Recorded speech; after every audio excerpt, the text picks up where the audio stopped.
आपसे अगला प्रश्न मेरा आपका अनुभव को लेकर के होगा, ठीक है? अच्छा आपको जो भी अनुभव हुआ हो जी वो आप जी शेयर जी जी जी। ओम शांति। आपका बहुत बहुत स्वागत है, आप इस कार्यक्रम में यहाँ पर पधारी। और हम आपसे जानना चाहेंगे आपका परिचय, आप कहाँ से आए हैं, प्लीज़ आप हमारे दर्शकों को बताएं। मैं डॉक्टर साध्वी कृष्णप्रिया, मैं वृंदावन धाम से हूँ और आज आपके कार्यक्रम में आना हुआ। और मैं एक राजघराने से बिलोंग करती हूँ और सब कुछ छोड़कर मैं इस क्षेत्र में आई हूँ अपने सनातन धर्म का प्रचार प्रसार करने।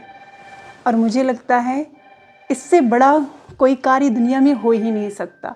लोगों को लगता है कि डॉक्टरेट की डिग्री पाके या ISPCS की डिग्री पाके या कुछ भी कोई भी डिग्रियां पाके लोग कुछ और कार्य करें तो उसमें ज़्यादा होता है। लेकिन मैं कहती हूँ अगर आध्यात्म से आप जुड़ जाओ, परमात्मा से आप जुड़ जाओ, उनसे लगन लगा लो, तो इससे बड़ी कोई और शक्ति है ही नहीं।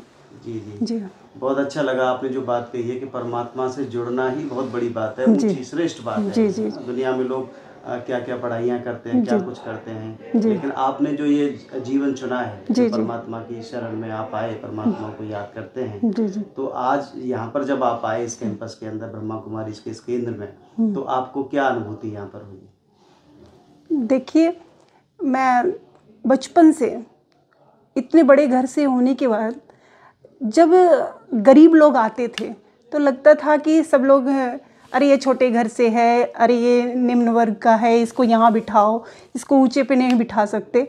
तो मेरे अंदर कहीं न कहीं मेरा हृदय विदीर्ण होता था, मुझे परेशानी लगती थी। मुझे लगता था कि ये जाति पाति का भेदभाव हटना चाहिए। तो जब मैं आज मेरा ये बरसों की जो मेरे अंदर ये कामना थी, जब आज मैं ब्रह्म कुमारी में मैंने प्रवेश किया और प्रवेश करते ही पता नहीं क्यों मेरी चित्त को बहुत शांति मिली। सबसे पहला इम्प्रेशन मुझे ये पड़ा कि मुझे बहुत शांति मिली।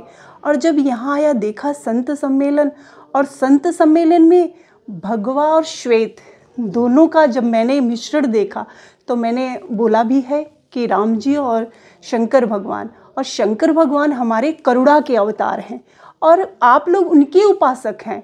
तो आपने वही चीज़ इस दुनिया को एक मैसेज दिया है कि शंकर भगवान जैसे करुणा के अवतार थे, जैसे सांप बिच्छू को कोई अपने घर नहीं रखता है, तो सांप बिच्छू रोते हुए आए कि प्रभु मुझे अपने शरण में ले लो। तो प्रभु ने कहा कि कोई तुम्हें ले ना ले, तुम मेरे पास आ जाओ। और उन बिच्छुओं को, उन सर्पों को अपने गले में धारण कर लिया और कान का कुंडल बना लिया।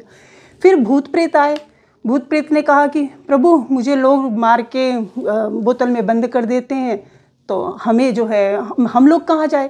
प्रभु ने कहा आ जाओ, शरणागत हो जाओ।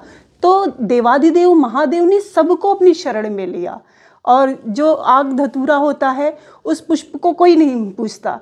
तो उसने कहा कि भगवान हमें बनाया क्यों फिर, जब हमें कोई पूछता ही नहीं। तो प्रभु ने कहा कि आ जाओ, मेरे चरणों में चढ़ जाओ।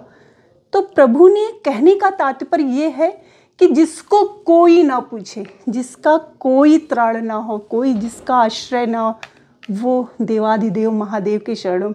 ऐसे ही ये ब्रह्म कुमारी की संस्था मुझे लगता है जिसका दुनिया में कोई ना हो।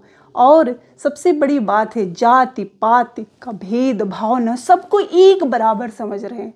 इससे बड़ी बात क्या हो सकती है।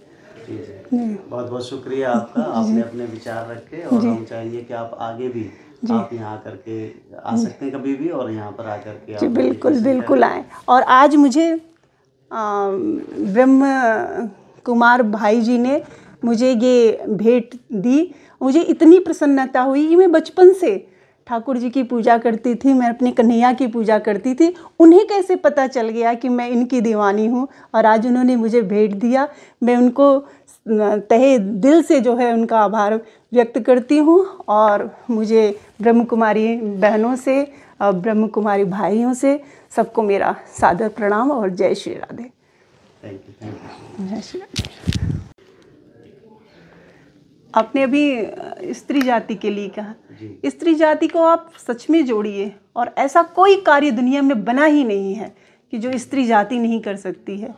और तुलसी बाबा ने भी कहा है कि उनकी अग्नि से तुलना की है, समुद्र से तुलना की है और काल से तुलना की है, कि जैसे कि अग्नि में कोई चीज़ आप छोड़िए तो वो उसको जला देती है, समुद्र में कोई चीज़ जाएगी बट नेचुरल वो डूब जाएगी।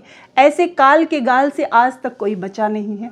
तो वो कहे हैं अबला, अबला और उसको प्रबला कहा। उनकी साहित्य की निपुणता देखिए, अबला को प्रबला कहा है। तो कोई भी नारी ऐसी नहीं है कि जो हमारे ख्याल से वो कोई कार्य ऐसा दुनिया में बना है जो वो ना कर सके। कहा जाता है बिजली चमकती है तो आकाश बदल देती है, बिजली चमकती है तो आकाश बदल देती, आंधी उठती है तो दिन रात बदल देती है, और जब गरजती है नारी शक्ति तो इतिहास बदल देती है। बोलिए जय श्री राधे। बहुत अच्छा।